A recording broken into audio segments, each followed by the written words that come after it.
All right, so we're wrapping up the psychodynamic approach by talking about a group of individuals we refer to as the Neo Freudians. These are individuals who started off um, with Freud, many having personal relationships with Freud, but then experiencing disagreements with him, which led them to break off and develop their newer theories. So we'll start off with Carl Jung, whose theory of the collective unconscious is something that we contrast with Freud's idea of the personal unconscious. So far we've talked about Freud's emphasis on the influence that our unconscious mind plays in directing our thoughts and our behavior, but Jung says that we have what he referred to as a collective unconscious. So as human beings, he said we are born equipped with these like inherited archetypes, he called them, or inherited ideas of, for example, good and evil, the idea of a higher power, the hero, the villain. Perhaps you've talked about some of these different types of archetypes in your English classes.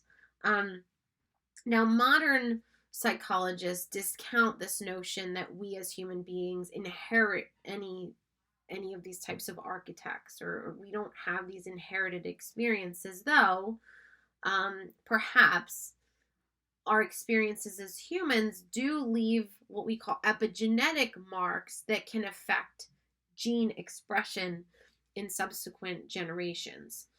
But again, Jung branches off from Freud with this notion of not only is there a personal unconscious, but a collective unconscious that we share as human beings, these universal experiences that we all have as human beings.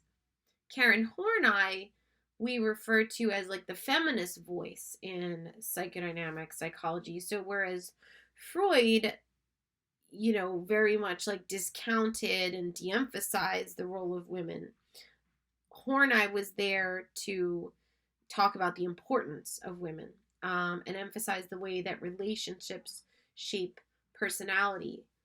Uh, Horney studied or was very concerned with this notion of like how our childhood anxiety can trigger our desire to feel loved and secured later on.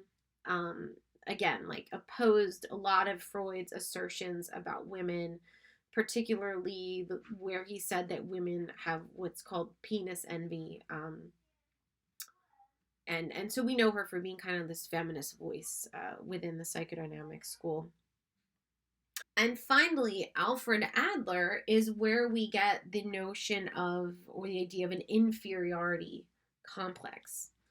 Um, Adler's theory was that our behavior is driven by attempts to overcome our childhood feelings of inferiority. So Adler said, we all have these things that cause us to feel inferior, that cause us to feel not good enough. And that in order to make ourselves feel better about ourselves, we will compensate. So the inferiority complex triggers compensation.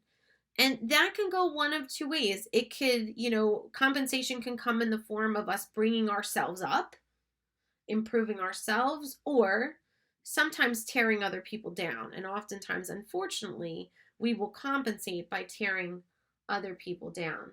But compensation is a way that we strive to find a sense of superiority and power over others, because it's rooted in this idea that we feel inferior or not good enough in some way. It's important to note now that, as this school of psychology kind of shifted away from Freud a bit, with more of an emphasis on the conscious than the unconscious, for example, this theory came to be known as the psychodynamic theory as opposed to the psychoanalytic theory, which it was known as under Freud.